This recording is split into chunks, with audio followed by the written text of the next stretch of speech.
A ver, si nos paramos a pensar en ello, es que es alucinante. Imagina un mundo, un planeta, tan grande que podrías meter dentro la Tierra, no sé, más de 1300 veces. Es una escala que no podemos ni concebir. Totalmente. Un gigante de gas con tormentas que, bueno, llevan ahí desde que nuestros antepasados miraban al cielo. Y una gravedad tan descomunal que, sin que nos demos cuenta, nos está protegiendo. Nos protege del caos del universo, sí. Hoy nos sumergimos en el rey indiscutible de nuestro sistema solar, Júpiter. Y la base para este análisis es una recopilación de datos fascinantes sobre el planeta. Pero el reto, yo creo, no es simplemente enumerarlos, no.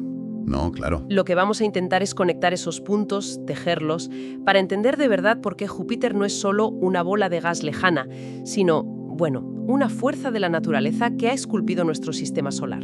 Y para entender ese poder, creo que hay que empezar por lo más bruto, su tamaño. La fuente nos da un dato que me cuesta procesarlo. Dice que Júpiter contiene 2,5 veces la masa de todos los demás planetas juntos. O sea, es una barbaridad. Pones en una balanza a Mercurio, Venus, la Tierra, Marte, Saturno, Urano y Neptuno, todos juntos en un plato. Y Júpiter, él solito, los levanta sin despeinarse. Es que esa es la clave de todo. Su masa define su identidad.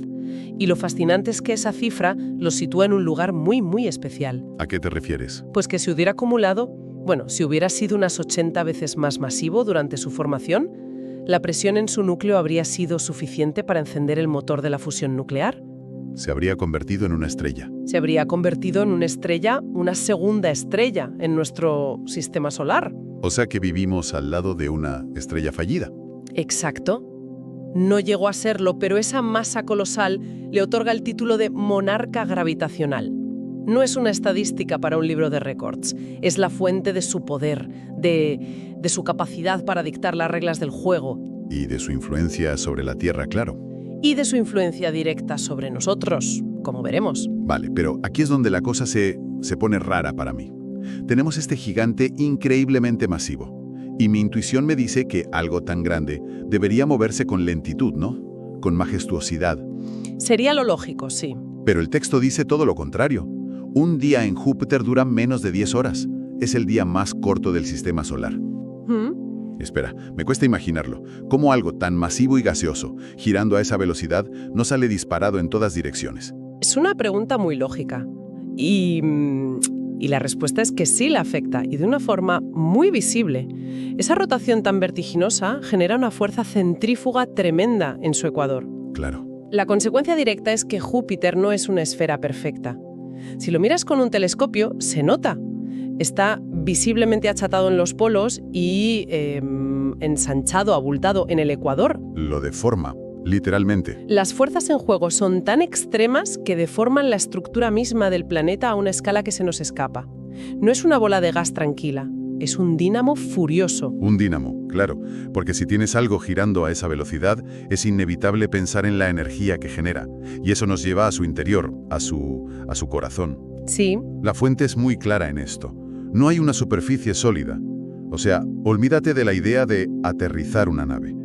Si intentaras descender, la presión se volvería tan bestial que el propio hidrógeno de la atmósfera dejaría de ser un gas. Se transformaría en algo que no existe de forma natural en la Tierra. El hidrógeno metálico líquido. Suena a ciencia ficción. Es un concepto difícil de visualizar. Imagina una presión millones de veces superior a la de nuestra superficie. A ese nivel, los electrones se arrancan de los átomos de hidrógeno y el gas empieza a comportarse como un metal fundido. Como un metal líquido. Es literalmente un océano global de material conductor de la electricidad. O sea que el interior de Júpiter es un océano eléctrico gigante. Precisamente. Y ahora junta las dos ideas que hemos comentado. Tienes ese océano conductor de electricidad que ocupa gran parte del planeta. Y lo pones a girar a una velocidad de vértigo. Exacto, completando una vuelta cada 10 horas. El resultado, el motor del generador de campo magnético más potente de todo el sistema solar, pero con muchísima diferencia. Y cuando decimos potente, las cifras que da la fuente son de locos. 20.000 veces más potente que el campo magnético de la Tierra. Es una burrada. Y crea una especie de burbuja protectora, una magnetosfera, tan gigantesca que, Si pudiéramos verla con los ojos, ocuparía en nuestro cielo nocturno un espacio el doble de grande que la luna llena. Una estructura invisible de un tamaño colosal. Brutal. Y no es una burbuja pasiva, es un entorno increíblemente violento. Atrapa partículas del viento solar, las acelera a velocidades altísimas y crea unos cinturones de radiación que serían letales para cualquier ser humano. Y de ahí vienen las auroras, ¿no? De ahí vienen sus auroras polares, que son miles de veces más energéticas y brillantes que las nuestras. Son la manifestación visible de ese motor interno de hidrógeno metálico del que hablábamos. Y hay otra manifestación, una que es casi poética. El texto dice que Júpiter grita al espacio. Me gusta esa descripción. Que funciona como una estación de radio natural, emitiendo ondas tan potentes que los radioaficionados aquí, en la Tierra, pueden captarlas con sus antenas. La descripción del sonido es genial, truenos cósmicos o el rugido de un océano digital. Es fascinante, porque además no es un ruido aleatorio. Esas emisiones tienen un origen muy concreto. Son el resultado de la interacción entre ese potentísimo campo magnético y una de sus lunas más famosas, Io. Ah, la luna volcánica. El cuerpo con mayor actividad volcánica del sistema solar. Está constantemente escupiendo toneladas de partículas de azufre al espacio. Y esas partículas son atrapadas por el campo magnético. Exacto. El campo magnético las canaliza y las acelera. Y en ese proceso se generan esas potentísimas ondas de radio. Lo increíble es que al captar esas señales, no estamos escuchando ruido de fondo. ¿Qué escuchamos entonces? Estamos escuchando casi en tiempo real la física extrema que ocurre en la órbita de Júpiter. Es la banda sonora de la interacción entre un planeta y su luna a cientos de millones de kilómetros. ¡Qué pasada! Y claro, ese campo magnético tan bestial y esa gravedad descomunal no solo afectan a sus lunas, su influencia se tiene que notar en todo el sistema solar. De hecho, la fuente habla de su papel como nuestro guardián. Sí, el concepto de escudo cósmico es una de sus funciones más importantes para nosotros. Su inmensa gravedad actúa como una aspiradora gigante o como un portero de discoteca cósmico. Me gusta esa analogía. Atrae o desvía la trayectoria de innumerables cometas y asteroides que, de otro modo, podrían acabar en una trayectoria de colisión con los planetas interiores, incluida la Tierra. Recuerdo perfectamente el ejemplo que cita la fuente, el cometa Shoemaker-Levy-Norn en 1994. Vi las imágenes en las noticias. Fueron muy impactantes. Sí, esas manchas negras en las nubes de Júpiter que dejaban los impactos. Pero en ese momento no pensé en la implicación. O sea, no se me ocurrió que ese cometa, o uno parecido, podría haber venido perfectamente hacia aquí. Da que pensar. Y ese fue solo uno que vimos. Imagina cuántos no hemos visto. Los astrónomos observaron cómo la gravedad de Júpiter desgarraba el cometa en más de 20 fragmentos. En pedazos. Y luego vimos cómo impactaban uno tras otro, dejando cicatrices más grandes que nuestro propio planeta. Fue una demostración en directo de su poder protector. Sin ese guardián. Sin ese guardián, la Tierra habría sufrido un bombardeo de impactos mucho más intenso. Y eso podría haber esterilizado el planeta una y otra vez, impidiendo que la vida compleja como la nuestra tuviera tiempo de evolucionar. O sea que su presencia fue una condición necesaria para que hoy estemos aquí. Pero su papel como arquitecto, según el texto, va mucho más allá. Hay una idea que me ha volado la cabeza. La hipótesis del gran embate. El Grand Tack. ¿Me estás diciendo que los planetas no se quedan quietos en sus órbitas? ¿Que Júpiter se fue de paseo por el sistema solar? Suena a ciencia ficción, desde luego, pero es una hipótesis que resuelve muchos de los misterios sobre la estructura actual de nuestro sistema. Sugiere que, en sus inicios, hace miles de millones de años, Júpiter no estaba donde está hoy. ¿Y dónde estaba? Migró hacia el interior casi hasta la órbita de Marte actual, y luego, por la influencia de Saturno, invirtió su rumbo y retrocedió hasta su posición. Un viaje de ida y vuelta de un gigante planetario. Las consecuencias debieron ser catastróficas. Devastadoras. Probablemente barrió y destruyó una generación anterior de planetas rocosos que se estaban formando, pero ese caos tuvo un efecto secundario crucial para nosotros. A ver. Al moverse por el sistema solar, su gravedad perturbó violentamente el cinturón de asteroides, lanzando rocas heladas en todas direcciones. ¿Con agua? Llenas de agua. Muchos de esos proyectiles fueron lanzados hacia el interior del sistema solar y acabaron impactando en una Tierra primitiva y seca. ¿Nos trajo el agua? Esa es la teoría. que una parte muy significativa del agua que hoy forma nuestros océanos no se originó aquí, sino que fue entregada por esos asteroides y cometas catapultados por Júpiter durante su caótico viaje. Es una paradoja increíble. El pasado destructivo de Júpiter pudo ser el origen de la vida acuática en la Tierra. De un arquitecto caótico a lo que vemos hoy. En lo que vemos está dominado por un ícono inconfundible, la Gran Mancha Roja. Es una tormenta, un anticiclón más grande que nuestro planeta, que lleva ahí al menos desde el siglo XIX y quizás desde el XVII. Pero el texto apunta a algo inquietante. Se está encogiendo. Y este punto nos obliga a pensar en escalas de tiempo que se nos escapan. Nosotros nos quejamos de una ola de calor que dura una semana. Sí, allí hay una tormenta que lleva activa como mínimo más de 300 años. Ha durado más que toda nuestra civilización industrial. Es verdad.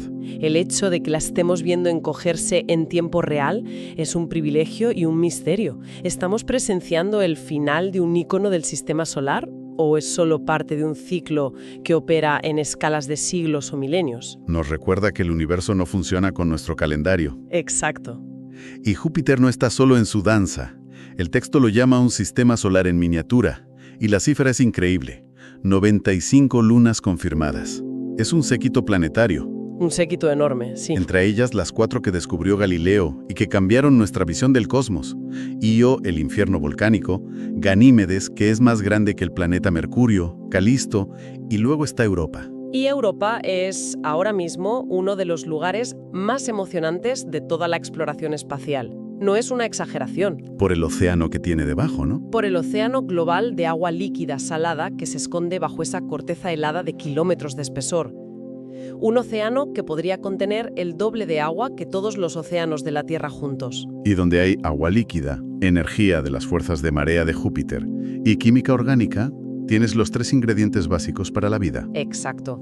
Por eso, como bien apunta la fuente, misiones como Europa Clipper de la NASA y JUICE de la Agencia Espacial Europea están diseñadas específicamente para investigar ese océano. Para buscar vida. La esperanza es encontrar señales de un ecosistema activo hoy, ahora mismo, bajo el hielo de Europa.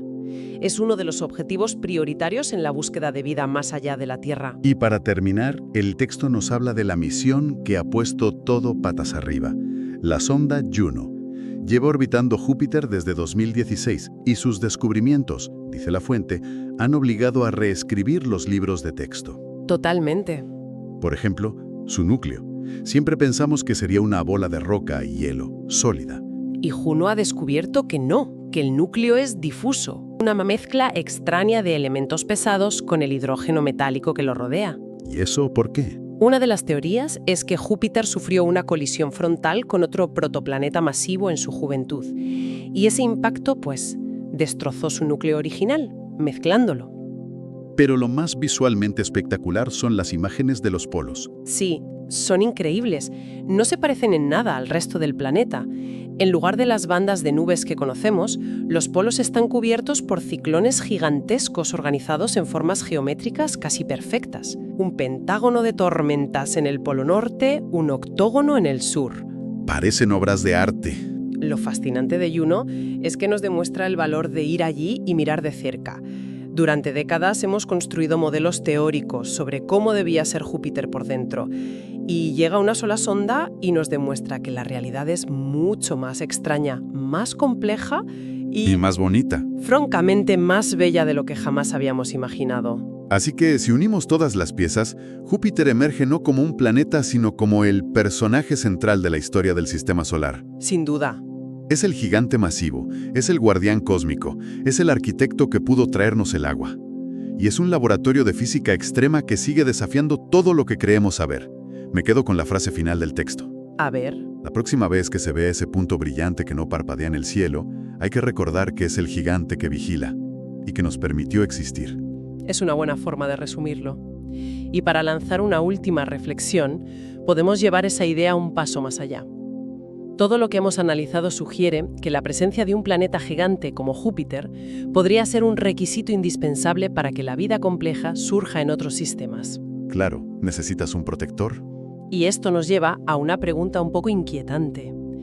De los miles de exoplanetas que estamos descubriendo en las zonas habitables de sus estrellas, ¿cuántos de ellos son en realidad mundos estériles, constantemente bombardeados, simplemente porque en sus sistemas no existe un gigante guardián que los proteja? Quizás la aparente soledad de la Tierra en el universo no es solo una cuestión de distancia, sino de falta de protección en otros vecindarios cósmicos.